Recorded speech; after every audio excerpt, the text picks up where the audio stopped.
Hello, so I wanted to give a 1 year update to my video I made about being floxed by ciprofloxacin antibiotics. So I went through a lot, and I'll kind of give a brief story of how I got to the point that I'm at and a bit of the effects that I feel still to this day due to the antibiotics. So I tore my pec muscle back in 2020, so this is about 4 years ago, and I had a surgery to reattach it, and they used a suture anchor to hold it in place.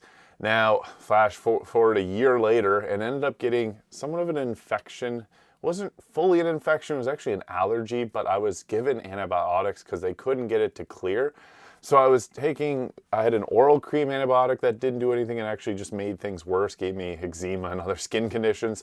Stopped that, and then we took another antibiotics. Don't remember all the names of the antibiotics off the top of my head, but ciprofloxacin was the major one that actually caused me the most pain and agony. So I took a variety of different antibiotics. I ended up getting a PICC line put in, so that's a tube where they go into your arm and it goes right into the heart, and then I had a bag that would administer antibiotics 24/7. Mind you, none of this was necessary. I didn't even need the antibiotics. It was more so just I needed the surgery to remove the suture anchor.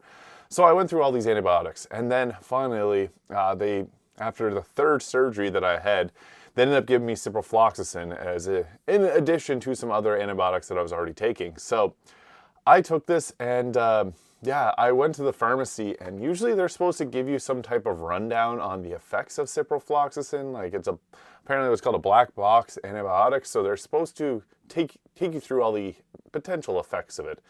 None of this happened for me. I just went home and, I was taking a bunch of different antibiotics. I didn't think anything of this. So I just took the ciprofloxacin, didn't think nothing of it. And then literally within taking the pill, a couple hours later, I went to go walk downstairs, and I legit I'm a healthy young individual. At the time of taking that, I was 25 years old, and I felt like I was literally like 75 years old. There was something strange that happened. My ankles got really tight.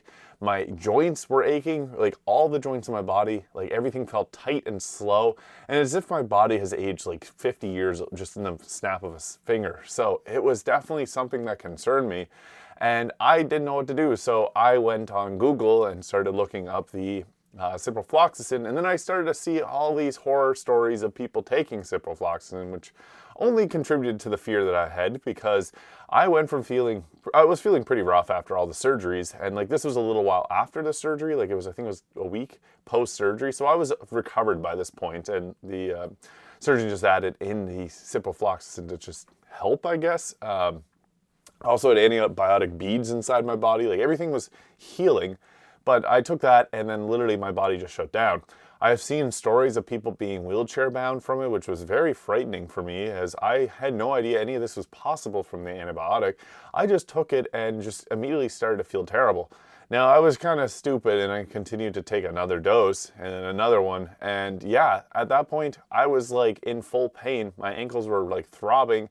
My joints hurt. It even hurt just to sit down. I remember literally I was playing Nintendo Switch, which was one of the few things I could do because the controls you can just hold in one in each hand, and like I was like I had a sling on. I was post surgery. I couldn't even do that because pressing the buttons hurt my thumb, which is absolutely insane. If you've ever pressed the button on a controller, it doesn't take a lot of force, but it was enough to make a pain in the joint of my thumb. So I went through a lot there, and I immediately stopped it because I was like, hey, there's no way this is just natural. This is from the antibiotics themselves.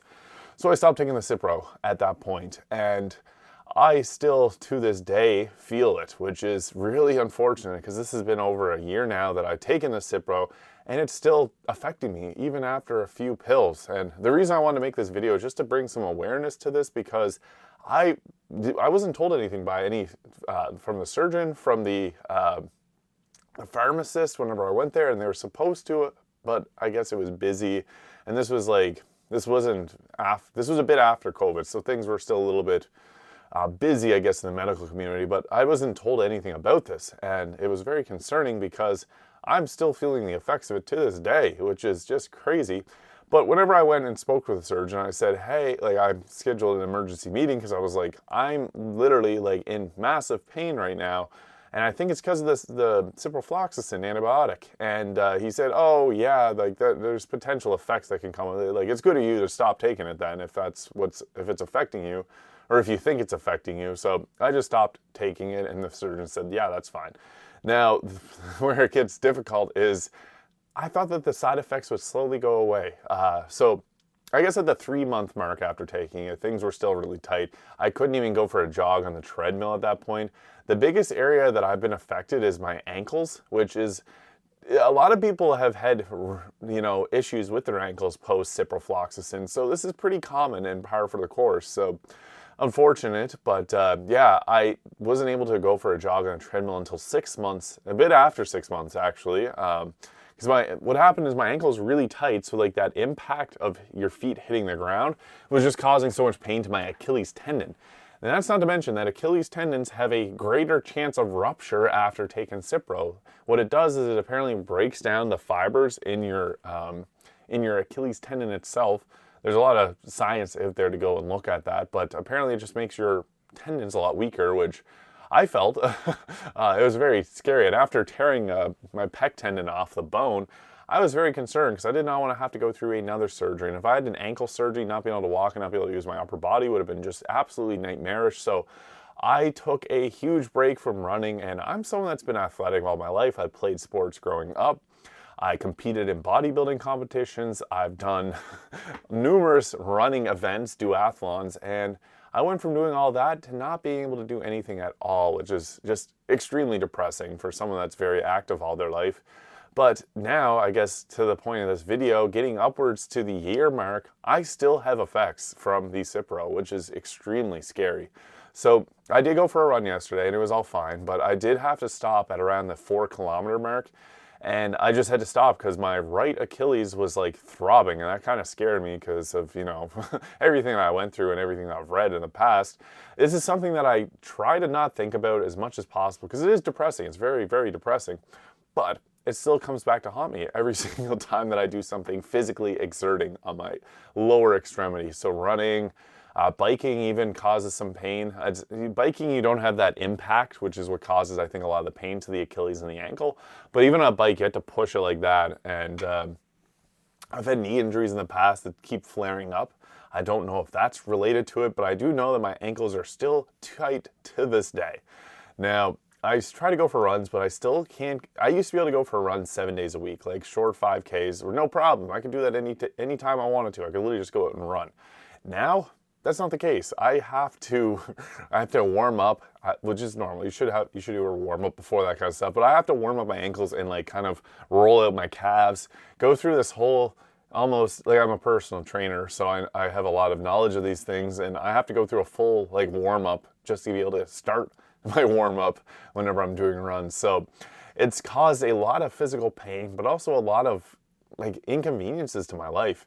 I find that my joints still have a bit of soreness to them, and I don't think that's related quite to the Cipro, but it's something I just want to note because I've never had joint pain before in my life until this. So it's definitely something for concern, but the ankles is really the biggest thing. I see a lot of people talk about the mental side effects of it too. Perhaps there was, but I don't know if I'm, conscious enough of those changes mentally, but there could potentially have been some changes. But the big thing really being my ankles and the joint tightness that I experienced on a daily basis. So if you're currently recovering from ciprofloxacin, just know it will get better. It does take some time, and you need to give yourself grace. That's the biggest thing, because I thought that I could like power through this, and you don't get any further. You just deal with more pain until you get to a point where it's completely out of your body. Now, apparently it does cause long-term effects like this, so this is kind of normal, but something I get a lot of questions on these videos because people are going through this as well, and I'm just trying to make these videos to help give some confidence and, inspire some positive change if someone's going through this, because I know it's extremely depressing. As I mentioned, I'm a personal trainer. I used to go for runs all the time. I used to do bodybuilding competitions, powerlifting training, all sorts of intense physical fitness that I cannot do anymore, and I've really had to tone things back. The best things that I've found that have helped me personally is having a good diet. That's key. I make sure that I get lots of vegetables. Magnesium is one of the most important supplements, I think, that is helpful in ciprofloxacin. I can't remember exactly the science behind it, but Apparently magnesium does help, so make sure that you do get your daily value of magnesium. And I also like to get a daily value of zinc as well. I mean, get all the vitamins you possibly can and at the correct doses, and talk to a dietitian. I actually had a dietitian help out with a lot of this stuff because I was going through it, but proper nutrition is huge. Taking it a little bit slower in the gym or your physical fitness. So like that means if you're used to doing 5 rep maxes, I do sets of 15 reps now with lighter weight. You get great results still that way, and it's less strain on the body. It's just a little bit more mentally difficult to do a higher rep range workout. So that's a part of it, but just give yourself grace. That's the biggest thing. I was hard on myself mentally, and it doesn't get you anywhere. Your body's gonna recover at the rate that it recovers, so you may as well treat yourself with the respect that you deserve for going through something so devastating as this. But I guess similar to the last video, if you have any questions or comments or anything like that, feel free to leave them below. I try to respond to them as quickly as possible. Just be aware some of the comments are quite large and I have to read it, break it down, and give a thoughtful response to it. So sometimes they do get missed, as I do have a lot of other content on my channel. But yeah, leave a comment on the video. I try to respond to them as quickly as possible because I do want to at least help out as much as I can with this. I'm no doctor. Go talk to your doctor if you want some actual science on it, but I'm just trying to give a bit of hope and support for those that are going through this because it sucks. It sucks a lot. So yeah, that's my 1-year update on ciprofloxacin antibiotics and getting floxed. So I hope this video was useful to you. And if it was, please hit the subscribe button below. Help support my channel. Thank you so much for watching, and I'll see you all in the next one.